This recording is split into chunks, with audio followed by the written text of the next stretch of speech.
Hello and welcome to Screenology's Free to Create podcast. In today's episode, we're looking at how to shoot a no-budget feature film. We're catching up with Dan Hasson and Tom O'Brien, who made their first feature, When Are You Moving Out?, a dark comedy telling the story of a close friendship falling apart, using just a 14-year-old DSLR camera and absolutely no crew. We're also joined by Quinn, Keeley and Kate Chinnock, students here at Screenology, in the midst of making their first feature, Canary, an ambitious period piece telling the story of a lesbian love affair during World War II. We ask all of them to share the challenges, joys and hacks they've discovered whilst creating their first ever no-budget feature films. Welcome Tom and Dan. Thank you for having us. Thanks for having us. And Quinn and Kate. So Quinn and Kate are students here, and Tom and Dan have made. Well, you tell us who you are. Introduce yourselves. I'm Dan. And I'm Tom. We're off to a good start. Yeah. I feel safe. I feel safe now. Yeah. We run a production company together that started because we made a feature film in 2020. It's titled When Are You Moving Out? Tom's the lead and producer, and I'm the writer-director and semi-lead, I guess. And we made a film called I've just stumbled on my words there. Sorry, we made a film called When Are You Moving Out, and started a production company after that. Yeah, great. Basically, yeah. Brilliant. And Kate and Quinn, why are you here this afternoon? We've seen you before. Why are you here this afternoon? We are making a final feature. You okay? Energy's gone. So you're making a feature film in your final year? Yes. At There Screenology. you go. That's Those are the the way- words. That's the way it's said. Great. It's a period feature film, and we're doing it as like part of our sort of final project, but also to take outside of this and Yeah, great. push out into the world. So not only are they doing a feature film, they're doing a period feature A film. period feature Yeah. film. Not trying to make, not trying to make Not it to difficult. one up Not or to anything. boast. Yeah. How can we make this more difficult? Yeah. All right. So why did you decide to do a feature film? To the table, but let's go this way. I personally made a number of shorts before that, and I wanted to make a feature film, and I'd written one, done all the prep. Tom and I, bit of backstory, we're best friends, been best friends since we were like 5 years old. And so we decided, Tom wanted to act, because you've done acting before, haven't you? Yeah, I kind of did acting in Theatre. theatre. Okay. So I was kind of growing up. And you've not done any acting? Hadn't done any no, acting? Or not much? None at all. Okay, great. None. Yeah. Okay. And apart from like us, James and the Giant Peach when I was like 8. That was it. Yeah. Not the Not one the in movie. cinema. No, not the I movie. was going to say, I knew I recognised you from somewhere. just to confirm. Yeah. Just to confirm. Yeah. In the school play. Yeah. And then Tom we talked about making a film together, and I'd written this film, had a role for Tom, and then this was in the end of 2019, and I've done all the prep. I was crewing up, done storyboards, locations, you name it, everything. And then on like March 23rd or whenever COVID lockdown happened, so it was sort of like, okay, we can't make this film now. And Tom and I both moved back to our parents down in Brighton, and we thought we should still do something. And when restrictions lifted, I'd written a script that could be made just basically with no money, no people, just Tom and I with what we had access to. So this was a different script? Different one, script, yeah. And we made that, and that was When Are You Moving Out? Yeah. Right, okay. Great. Yeah. And what was the question? Why a feature film? Why a feature film? Why did you want to... But I can remember. Yeah, go on. Well, we were like on the way back from holiday, and I think I remember kind of saying to you like, should we make a film together? I want to be in a film. Yeah, and I had that script. And you had that script, and I think we never actually went into it with the idea of ever making a short. It was always a feature. Always a feature. Right. But that was mainly because I'd done those shorts, and I always thought for me, shorts are okay, but they're really difficult to do. That I feel like it's hard to do a story, as simple as it sounds. It's hard to do a story in 10 minutes. It was easier to do a story in an hour and a half or 2 hours or however long it is. I wanted to do that. I'd been working in film and commercials for a long time, and I was sort of watching lots of people. I was a runner for quite a long time. I was watching lots of people who were also runners saying like, I would go out and make a feature film if I could do it, if I had the money, if I had an Canary, or if I had a red camera or whatever. And I was like, well, just I'm just going to try and do it. And I read Robert Rodriguez's book, Rebel Without a Crew. Yeah. And that was a bit like, okay, yeah, I can't do it. There was a way. It was quite clear there was a way to do it. Not necessarily sure what my way was going to be yet, but I thought, okay, if he can do it, I can do it. So, yeah, that's why. That's why. So, and it's partly because like having a feature is. Yeah, I always wanted to do it. Because of the story and just also just like, oh, I've done a feature film. Yeah, and shorts just weren't. I don't know. But some people enjoy making shorts, and that's great. But for me, they never were what I wanted to do. And we've kind of got a mantra now. If you can make a feature, if you have the accessibility to do it, kind of. Why wouldn't you, basically? Yeah, exactly. Not to disparage shorts anyway, but just that's kind of how we approach it. Yeah. And we were kind of, in a weird way, we were kind of gifted by the situation of COVID where we did just have time on our hands and a location, which meant that although the script was completely written for it and adapted to that situation, it did kind of gift us with the opportunity to have a 3-week filming period, basically. Yeah. So yeah, kind of, it was also born out of that. Right. Yeah. Why are you doing a feature? We're doing a feature because I suppose it was figuring out what we wanted to do for our final year project, and then realising we have all this time and all these resources that we can use that we won't be able to use in a couple years' time. So it's like, when else we're going to have everything taken care for us? We won't have to rent out equipment. We don't have to be like, okay, we'll only work these days. This made sense. Yes, Right. there are other challenges that come with us still being students, but a lot of like in terms of like we don't have to worry about going to rental houses for gear, and like we've got certain things we have access to as students still, like being here, and the people that we have access to here as well, just make it like easier in that sense. And also, like, I remember when Quinn, we knew we wanted to work together on the like final year stuff, and we knew that we had like this whole year to just dedicate to like one thing. And Quinn sort of pitched a bunch of ideas to me, and I was like, oh, I like this one, and they were like, yeah, that one either has to be a series or a feature film. And I was like, oh, we've got a year, we can make a feature film, that's fine. So we just decided to go for it because we were like, we started this back in May. So we knew we had the whole year to like get it done. And yeah, it was just sort of like, why not? Like we don't know where we're going to be this time next year, and we can't guarantee that we'll like. It's sort of like one of those things. Oh, well, you can make part of it and then come back to it, or you can make a proof of concept and then come back to it. And it's like, yeah, but when people will say, oh, I'm going to come back to that, and then never ever do, or like take like 20 or 30 years away from it and then go, oh yeah, that thing that I was doing. And it's like, okay, well, you hit like, if we've got the means and we've got the time, so why not give it a shot? Great. Nice. And so, yeah, a question for you guys is, like, what kept you motivated? Kept you motivated to do it? Because it's, like you didn't have, that they've kind of created at least around their third-year project.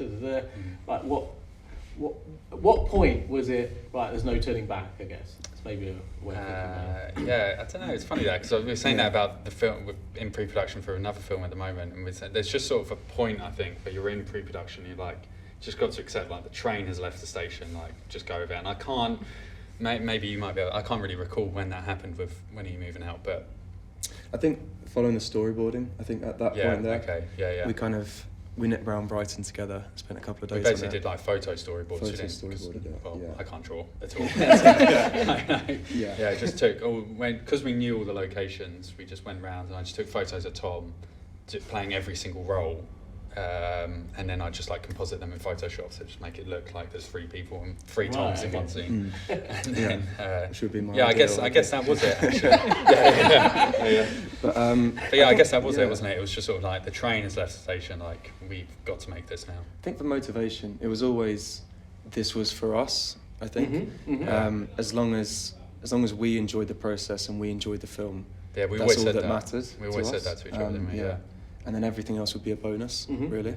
So I think when it came to actually motivate, like the actual motivation for keep going through it every day, It was just fun. It was just fun. It I was. just enjoyed it. Yeah, Yeah, and just like I really said, loved like it. we're best mates, and so we were just like, it was just fun anyway. It was just like us hanging out all the time. I think you were saying that as well, but kind of before. I didn't mean to say, point at you.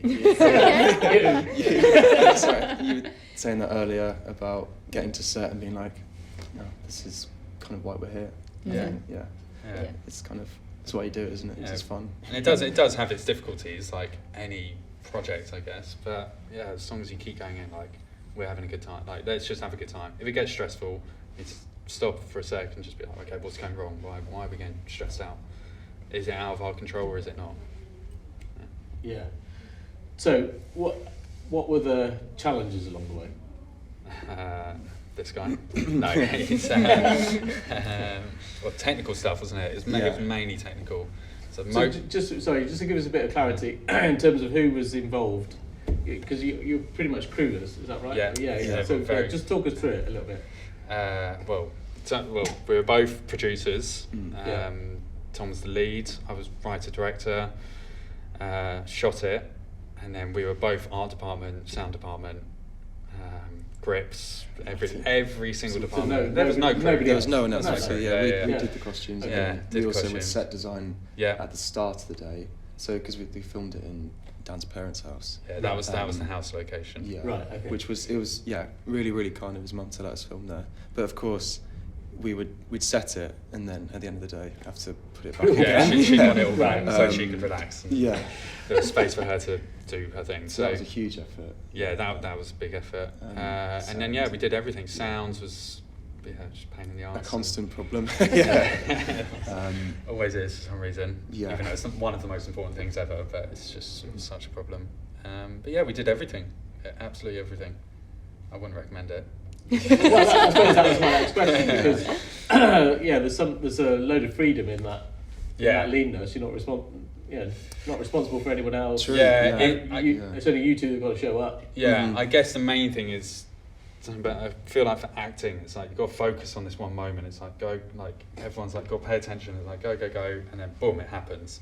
But if you're like in that moment where you're trying to focus down, you're also having to like move the props, like make sure the sound recorder's like set up, like make sure the lav mics are clipped. Like if you then it must be hard, especially Tom was the main actor, so like I feel like you can talk about that. I don't know if that took away from the process. I suppose a little bit, but at the same time, because we were so, I guess because it was just me and you, we were so obsessed with it. Yeah. We were so I don't know, enthralled by it. Yeah. That actually we kind of took on the role that way anyway, so it kind of made it easy, I suppose.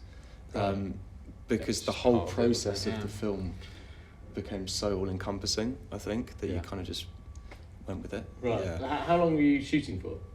17 days. 17 days. Oh, right, okay. Yeah, spread over maybe like 25 days, I think. Right. A few days off here and there. Mm-hmm. If you were working, you were doing another job. I'd finish and then go work at the bar really? afterwards. Had a job at a pub nearby. It was a bit of exhausting week. But I guess that's the thing, when you're enjoying it, the time just kind of flies. And it was that 2020, summer 2020 period. So we weren't really doing anything proper in our lives anyway, because of COVID and all that. So we sort of had the time to do it all. I don't know, I feel like we're contradicting ourselves with things we say to you, like, yes, it was really hard, but also it was really good. That's life though, isn't it? Yeah. It's a messy business that's not, it doesn't fit into binary. boxes, does it? Yeah. It's all over the shop. And I think it's that authenticity that's really interesting. In terms of so your experience is quite different, is that fair to say? Yeah. It's like, but you're probably partly thinking, I wish it could just be the two of us. So tell us a bit about some of your recent shoots. If you dare. We've kind of done a mix, because we've had shoots where it's been like, the last one we did was we had a crew of about 5 people, and 2 actors, and like sometimes that, I feel like a lot of the time that can, unless you've got a lot of people to manage the lots of people that you have, it's quite difficult to have a lot of crew, because the shoot that we did before that was like our biggest shoot, which had like not the biggest crew, but we had a bunch of extras. I think we had a total of like 30 people on set, on the first day of that shoot. So it's like very different, like it's like a very different experience both ways, because on the one hand, when you've got less people on set, you've got like, it's that thing of like, okay, you're thinking about multiple things at once, whereas like when you've got a larger crew, there are some things that you can just go, oh well, I know that my art department's got that covered, so I don't have to think about costume at all. But then you're also wrangling more people, which is its own difficulty. Yeah. I think that's the interesting thing, isn't it? It's like, you know, part of you thinking, oh, it'd be nice to have an art department, Yeah. But then with that comes the hassle of dealing with it. So there's no kind of right or wrong. There's a balance. With your next project, what's that? And how will it differ? Just from a production point of view, I guess. Just a slightly bigger crew. So if there was no crew on the last one, there's probably going to be about 3 on this one, which is like lighting camera person, sounds. The lighting camera person being one person. Yes. Got it. And then sound mixer / boom. And maybe casting. Well, yeah, I've got a casting director who's helped massively with the pre-production. Right. Yeah. Okay. So yeah. And what kind of world is it set in? How does it differ, or is it similar? It's called Thoughtless in Remarks, and it's about 2 best friends who. Well, last one was about 2 best friends again. There's a theme. Moving together. 2 best friends spend a rocky weekend away together by the sea, as one's about to be married and the other one's about to move abroad for work. So it's like a last hurrah weekend that comes with a lot of drama. Comedy drama. It's definitely a comedy drama. Yeah. So yeah, we've got a few more people who can help. We just again, I sort of tried to keep the same ethos, right? But we just upped it like a little bit, and that's the plan. Like if we're not getting proper, fun, if we don't have like a few £1 million budget, if it's just sort of self-funded or crowd-funded or whatever, we're just like, okay, how can we up it a little bit? Like just tiny little bit each time and see where it takes us. Kind of gradually increase production. So, up the production values. Yeah. What you're talking about. Okay, clear. Excuse me. I thought the production values, given that there was just the 2 of you, and using a 14-year-old, was it 14? It was probably 15-year-old 5D, which is what I started out with.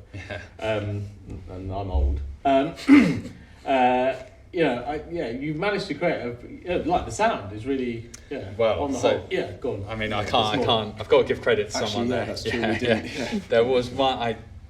I've got a friend who's a sound designer mixer in post production, and so we shot a short film or 2 before to test out the way we were going to record the audio, which was it's a small shotgun mic, like a bit smaller than these, and a lav mics on the actor, and just a zoom.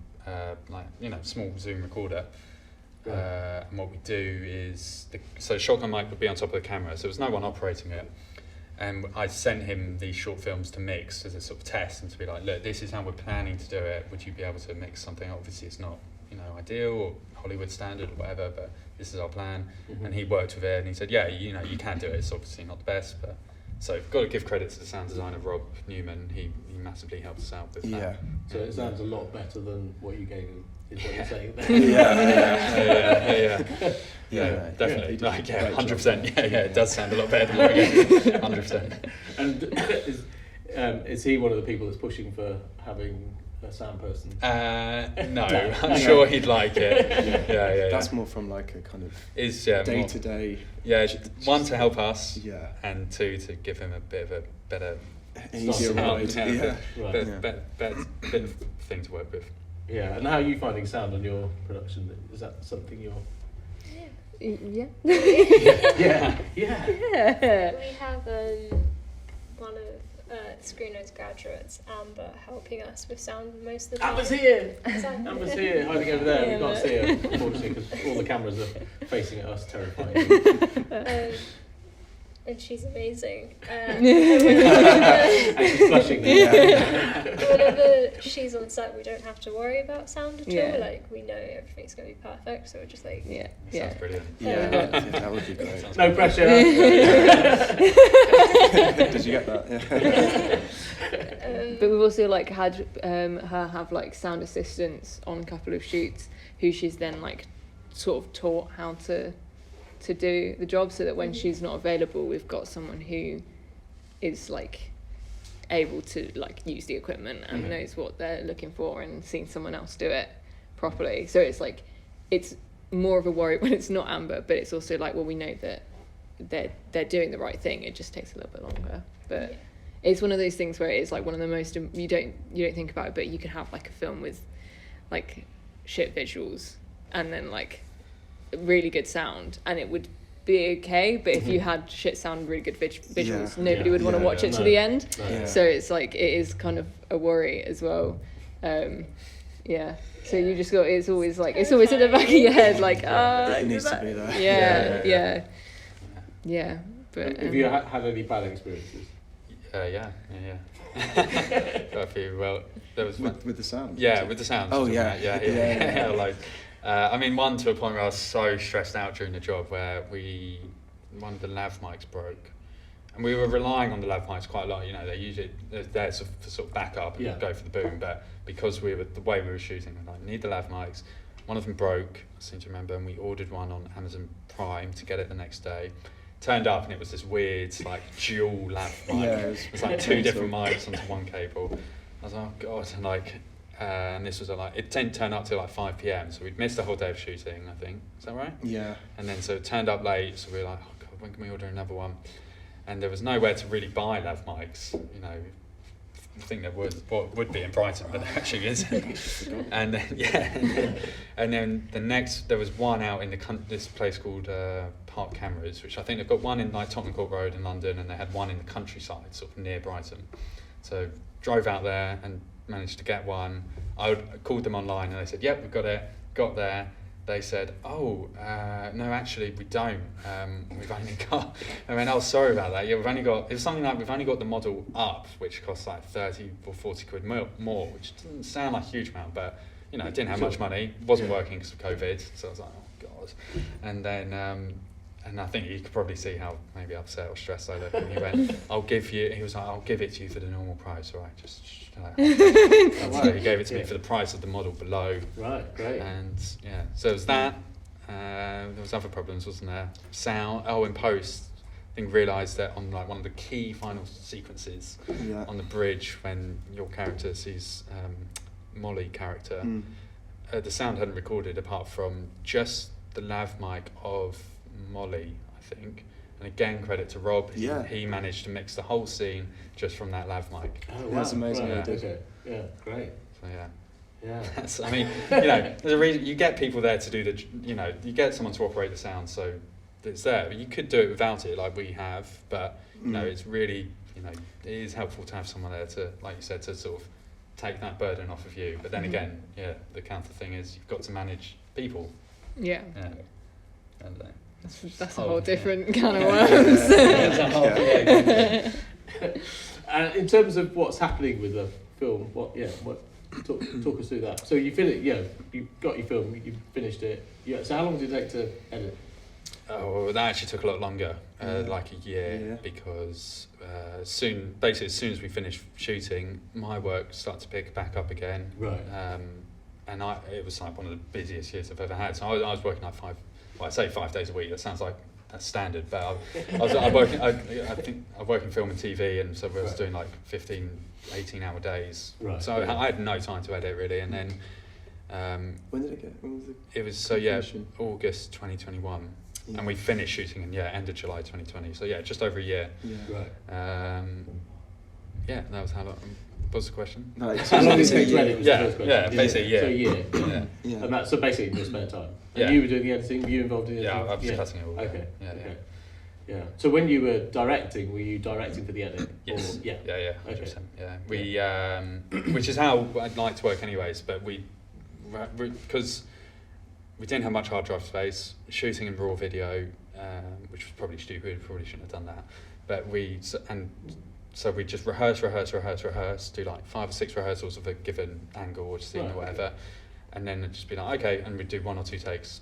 We only really did more than 2 takes if it was shots where, not really dialogue stuff, but more like shots of like, I don't know how to describe it, like picking props up and like, it was handheld and stuff like that. It was usually the handheld shots where I was operating as well that took a few more takes.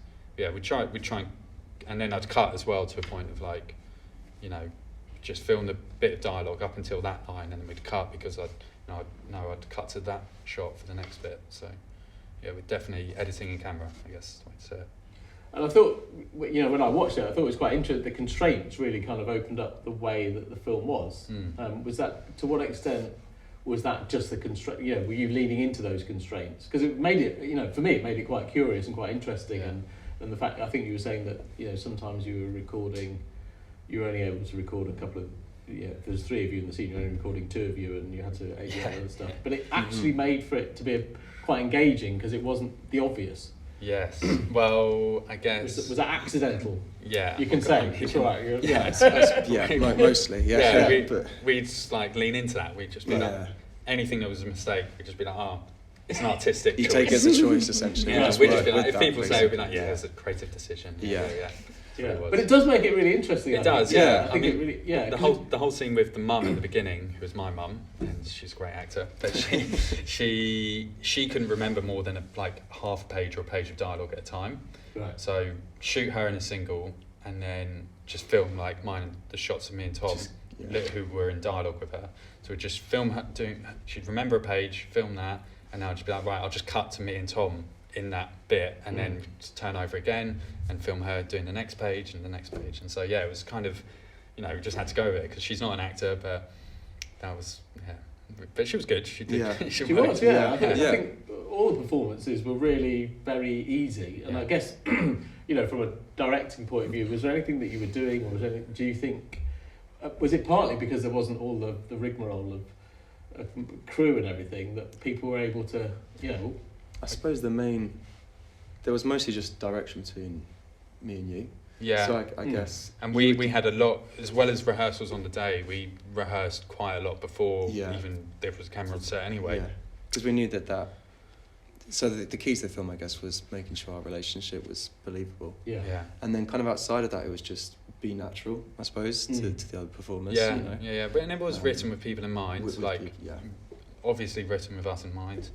And the mum, I guess she was based on my mum a little bit. Sure, but that that kind of thing is not necessarily easy. Yeah. When people say, just be yourself, it's like, how do you want me to do that? No. The thing that gave me confidence with everyone that wasn't us was, I guess, my mum. She does some pieces to camera for some work she does quite a lot anyway. So I knew she was comfortable in front of, she could sit here and do this quite fine. She's quite comfortable with that.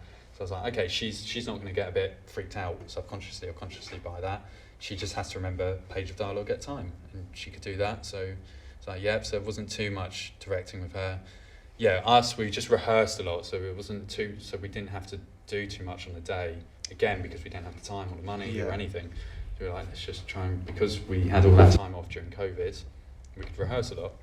And I guess the lesson learned there, now we don't have that much time, not during COVID, because we've got proper jobs and whatever. But it's like, we need to find the time to do that. It just shows how valuable it is. It made a huge difference, the preparation we did. Yeah. Right. Do you get any time to rehearse, or is it too full on? Not a lot. No, I put it in the schedules for all of the shoot days. No, but it's never like a long.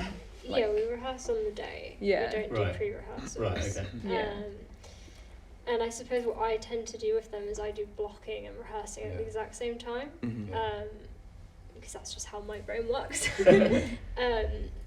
But no, I think with rehearsing with them, they're all very good at their characters. So most of the time I don't have a lot to say. And I think I'm a bit more like, whilst we're filming, I'll notice something. Yeah. And then I'll instantly be like, we're going to do another take and I want you to do this, because I think when I'm in front of the camera watching them do the scene from like my monitor, I'm like, okay, no, this looks better, this needs to feel more I'm going to say vulnerable, because quite a lot of it, the last shoot we did was very vulnerable, so it's just in my head. But like, so we do rehearsals, and then once we've filmed the first shot, a lot of it will change, just because I'm seeing what I'm seeing on camera and I'm not loving it, or I'm loving it. So like kind of evolving it in camera basically, and doing it again, and great, okay. Yeah. And I suppose this is a question for everybody really, is to what extent do plans not really work out? like in terms of your intention for a day versus what actually happens?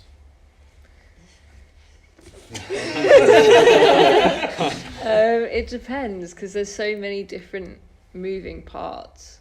It's kind of like, I think from my point of view, when we do a shoot day, I do all the preparation as a producer, and then we get on set and I sort of hand off all of that thought process to the AD and just be like, you're in charge of anything like organisation wise, and if everything's really going to shit, then you can come and talk to me and be like, help me with this. But then I sort of put my like DOP hat on. Right, so like, you're producing and DOP. Yes. So yeah, okay, yeah. Just yeah. So everyone's clear. Yeah. Sorry, I forgot I hadn't mentioned that. Because I don't like to make my life, like, you know, I don't like to make my own life very easy.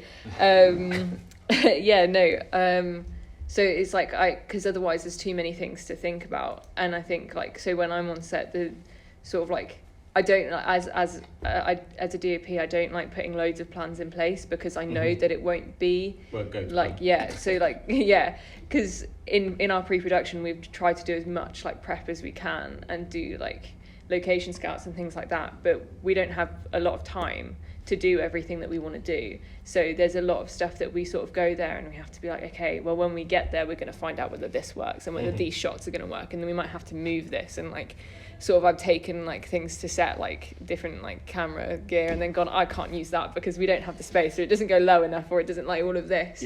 So like that's sort of how things don't go to plan. But then there's also a lot of like, in terms of schedule and stuff, and I guess that's it never sticks to schedule. Like there's always things that you have to make allowances for and be like, okay, well that's going to take longer, so we need to take some time off of that and things like that.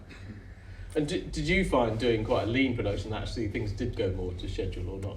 Because you know there's only the two of you to be thinking about. We were always adapting slightly. Yeah, it's always it's definitely plan as much as possible, and then you can, you know, on the day, I guess. Ignore. Just throw them out the window. You can always fall back on the plan. Yes. But like go with whatever's happening on the day. You know, maybe something new happens with camera movement's different, or the acting's a bit different, or whatever, and you think, oh, let's just go down that. Then if that path doesn't work, you'll be like, okay, well at least we've storyboarded that, so we can go do this or whatever. I think because it was so limited in terms of crew. It was really easy to adapt. Yeah, it was. Right. Which means we could kind of just be pretty flexible with our days. But we were still fairly rigorous, I think. Yeah, and I come from like an AD background. Right. Like, you know, started as a runner, mainly worked as a second AD and a little bit of as first AD. So I've come from that more of like scheduling, logistical side of it. So I think that helped a lot, because it was definitely, it just helped a lot. Definitely did. But the other thing what you were saying about cast and like, you know, having to direct and all that, I think it's like, you know, I wrote with actors in mind, so it's like, you know, there's that old saying where it's like, you know, part of the directing, 90% of your director's job is the casting or whatever, you know, that's probably not the percentage, but it's something ridiculous like that, and it does, I've found it is true, like, if you cast the right person, if you are the writer, or if the material's good, like, you'd hope that the actor will do their job, and you've done your job in casting them, and yeah, like you said, that shouldn't have to be too much on the day. It just might be a little bit more vulnerable. Or, you know. How did you judge what you were doing? I mean, particularly you. What I was personally doing. I mean, it's probably hard enough. Yeah, I mean, again, rehearsals. We didn't play back at all. We just mainly for technical reasons, but also just didn't have the time, technical reasons, and also just personally would rather not, just trust that we've got it. Yeah. I don't know if that's the best way to do it, but it feels like the best way for me at the moment. And how would I judge? I'd ask you. Yeah. I'd ask you. Basically, I'd kind of. I'd just be like. And then give you some notes and stuff, and then we'd just kind of alter things slightly. Yeah. But it was kind of constant feedback, basically, from each other. And trust ourselves as well. Like trust that I'd be like, no, I feel like I've got it, or maybe I might ask for another one, and you'd be like, oh, I feel pretty good, or whatever. It was more about, definitely learning to trust your instincts, which I think not watching the playback definitely helped. I mean, you don't really like to watch. No. Just as an actor, do you? Yeah, not really. Yeah. So I trust you to. Yeah, I think it does help just to like try and trust your instincts. I mean, apart from James and the Giant Peach, was it? You hadn't done anything else. So did you do any screen tests, or did you just like, no, I'm doing this, I'll be fine? Like, Did I? No, we just kind of went for it and went into it. Yeah. And I think in the rehearsals, that's when we started to.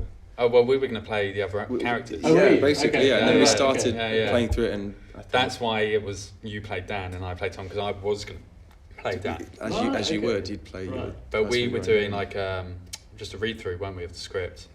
And I think you were like, I feel like I'd be a better Dan. And I was like, yeah, I want to play Tom.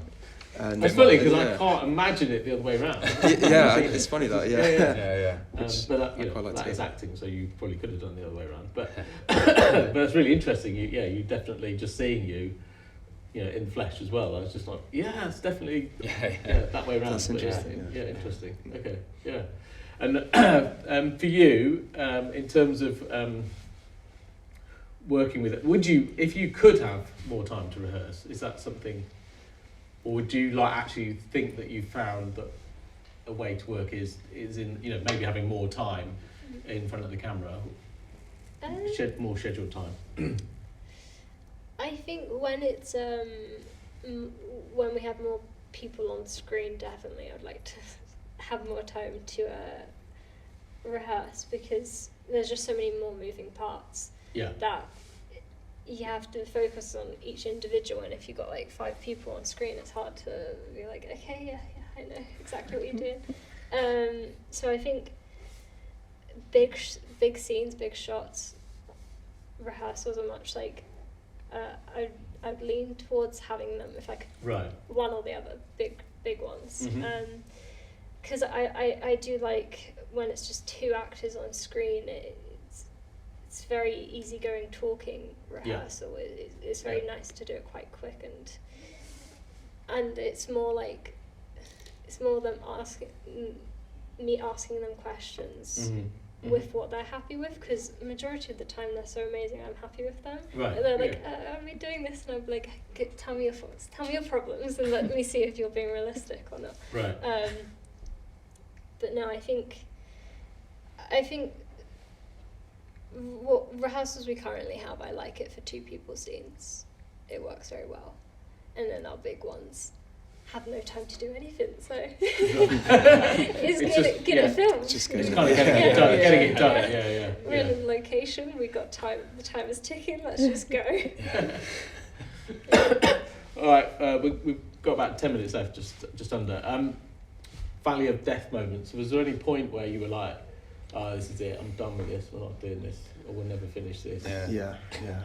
When the lav mic was broke, I just really felt like I can't do this. Yeah. I don't think we ever really fell out though. No, we never fell out. No. We never fell out. No. And I remember because you sound surprised. Both Yeah, I know, yeah. Because we're filming in my mum's house, and she said afterwards, she was like, I was surprised I never heard you 2 arguing about anything. We never did. Yeah. And I think that's because we always said, just like, go have fun doing this. If we're not having fun, then there's a problem going on here. Take a step back, basically.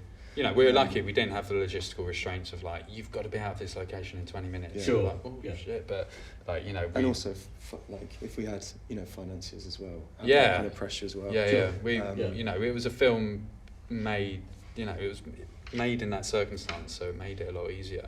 Yeah. But we're still lucky. We have a good working relationship. That was a tough day though, when the mic. Yeah, that was a tough day. That was pretty bad. Yeah.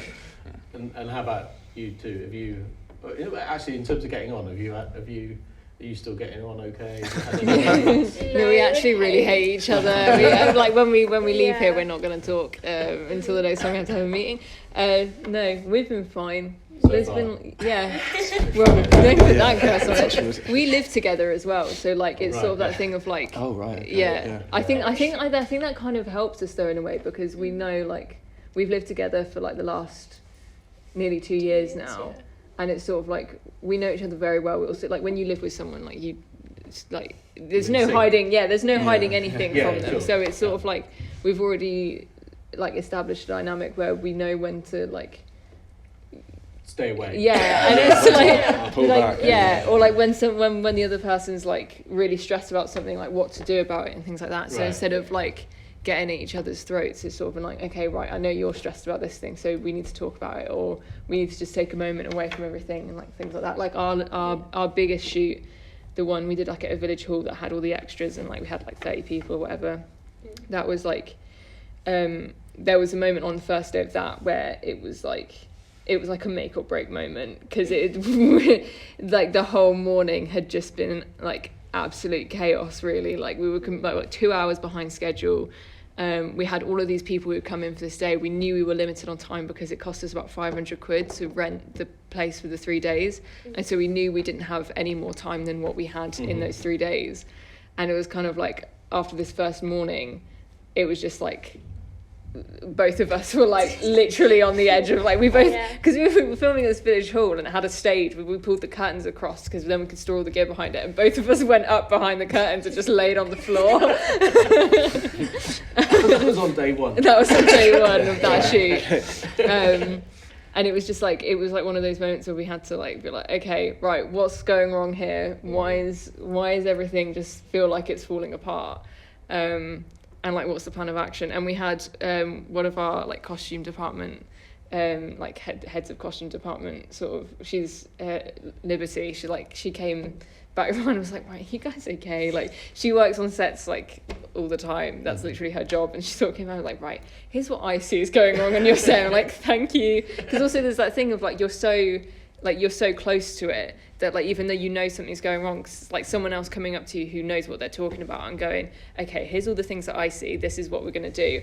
And also like, we had a couple of people on set that day as well who were like, right, okay, I can see what's going on, we're going to sort this for you, we're going to sort out the gear, we're going to make sure that's going to go away. So like, because it was again wrangling all those people, so it was like, there was a lot of people who were like, I don't know how to make them do what they need to do. And it's like, okay, well, if these people who can do what they need to do what they need to do, everything else should fall into place. And then it did, and it was fine. But that was like one of our like big moments where we were like, oh my God. Because it's, again, you put all the money into it, that's your own money. And you're like, oh God, if this suddenly falls through, I don't know where to go from here. But we made it through. We're still friends. You're still going. We're still friends. I think if we made it through that, how much we'd of be your fine. film have you now shot? Not enough. Fair play. We've got just under 2 months left, and we've got like quite a bit left to shoot. But I'm making a massive point of not panicking about it. Great. Panicking does nothing. Yeah, it doesn't. It really doesn't. Do anything. No. Yeah. But we've got to do like our big like factory shoot, which is only big because it's just like half of the scenes of the film. So as soon as like that, we should start that before the end of the month. Like, we've got that planned in, and then do the rest of that next month. And then that will be like at least half the film shot, and we'll do all the little shoots in between for things. So like, it's gonna be okay. Right. It will be. Yeah. One thing I was just thinking that it's interesting. You both chose to shoot in black and white, or or to have the film in black and white. Yeah. When I was your age and trying to make a film, I had to do it in celluloid, and we did it in black and white because it was a bit cheaper. Yeah. It was like my first film cost £1,000 in processing and this, that, and the other. For whatever, 2 minutes. Okay. Wow. You don't have to make that choice for that reason. So I'm curious to know why. Stylized choice. Also, again, simplicity. Simplicity, and again, what a lot of our film came down to was just like, what's the word? Necessity. It was just so like, there's one scene that never actually made the final cut where. Well, no, the scene made the cut, but one shot where there's a lot of blood, fake blood, and then I read like in Psycho, Alfred Hitchcock had chocolate syrup because it was black and white and it looked like blood. Yeah. And I thought, I've got a massive pot of chocolate syrup in the cupboard. I don't have to.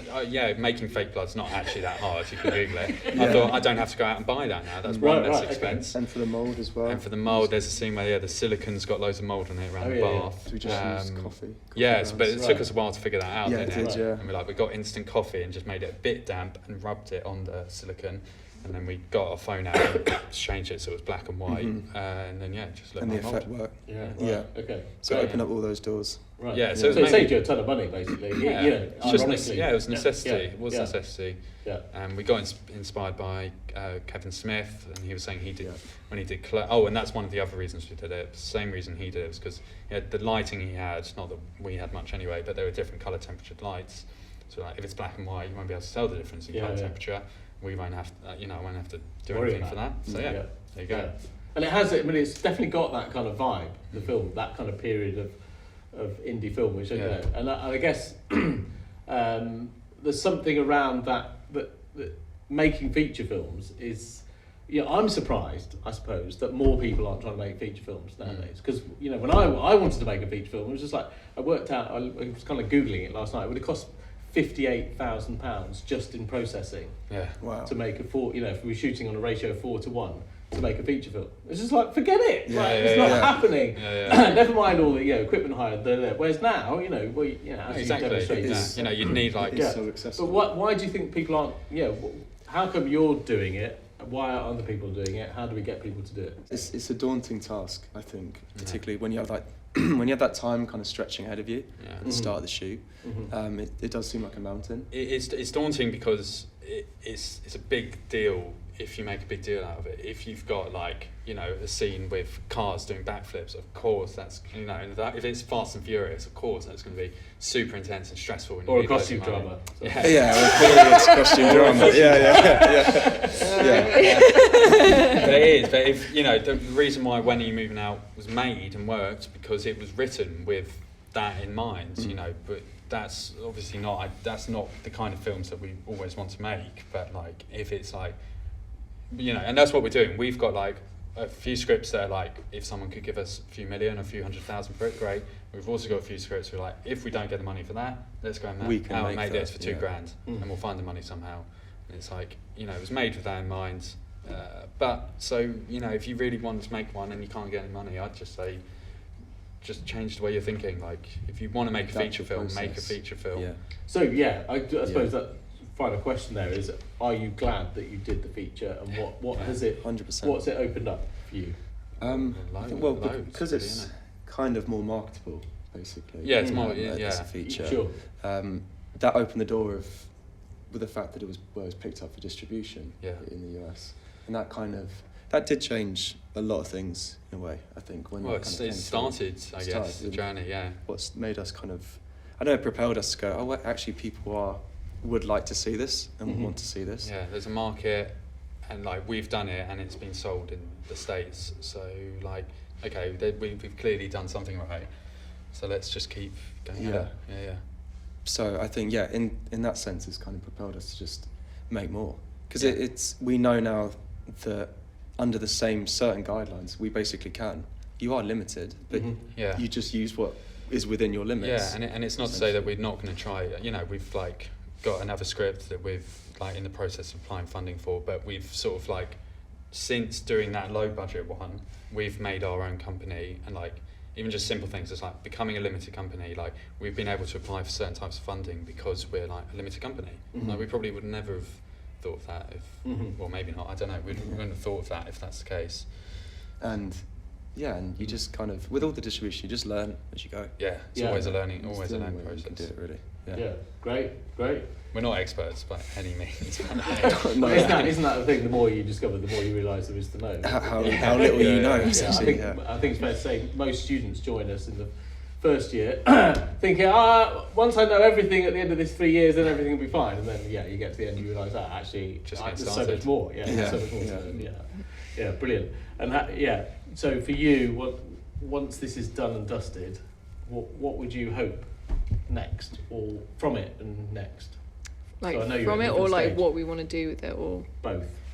It's like a double question. I was cheating. So I haven't got long. We know we want to enter it into festivals. We've already sort of started looking at that, and just to sort of get it out there, really. And yeah, I don't know. Could you imagine setting up a production company and doing more? Is that something you could imagine doing? Or? Yeah, we've kind of done it already. We haven't like set it up as like a limited company yet. We looked at it and then we thought, not right now. Yeah. But I think like it's definitely something to consider. It's sort of just like, I don't know whether I suppose that'd be more the idea of you working together and making another film. No, we're never going to talk to each other again after this. This is all a facade. Maybe it's too early to be asking.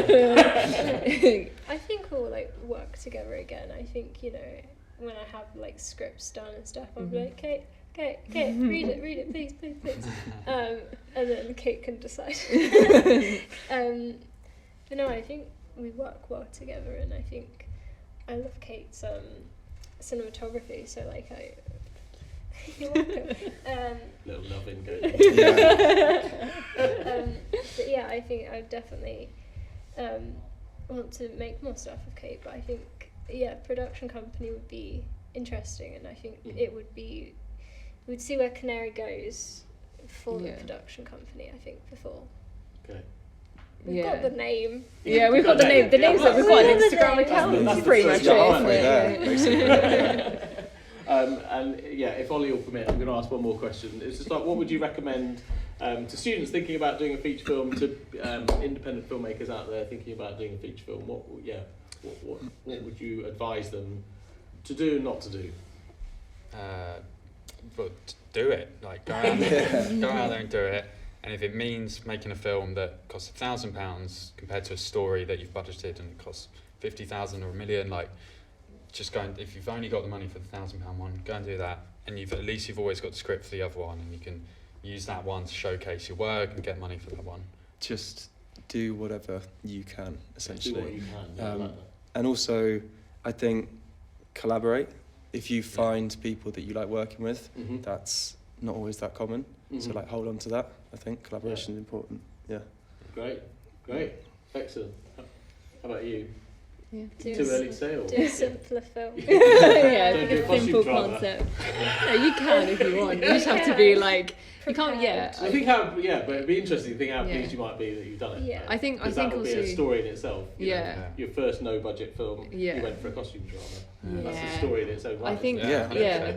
I think in that like vein, you can't really be precious about things as well. Like, it's either you go for a simpler story, or if you're going for something complicated in its own way, like we've done. Like the story that we've got isn't massively complicated, but obviously the time period and the costume and everything is. It's sort of like you've got to make sacrifices here and there, and you've got to be aware that you're going to have to make them. But if you're set on making the film, like obviously don't sacrifice the entire vision, but like I think you got to be like, okay, sort of kill your babies a little bit and be like, okay, well this thing has to go in order for us. What do you prioritize? Like know what you want to get out of it, so that you keep to that, but everything else that's kind of like fluff, you can just, if you need to get rid of it, you can get rid of it, or you can change it in for something else that will work still but cost you less money or take less time or something along those lines. But definitely do it. I think it's worth doing, just because it's fun. It's fun, and that's where you learn, isn't it? Like you probably thought about things about distribution and read things about it, but it's not until you're actually down there doing it. It's like, oh, that's what that means. With it in front of you. Yeah. 100%. Yeah, and I guess I love the fact that it's forcing everyone to be pragmatic. There's no room for idealism. It's just like, we've got this thing we want to do, and we're just going to have to work it out. Deal with what you have. Right, brilliant. Well, thank you all for participating today. Hopefully that's inspired some people out there to go off and do some feature films, and we can get them back. We'd love to get you back as well. To come back. We can even do it over Zoom if you like. But yeah, it's been brilliant. Thank you. Thanks for having us. Thank you. Cheers.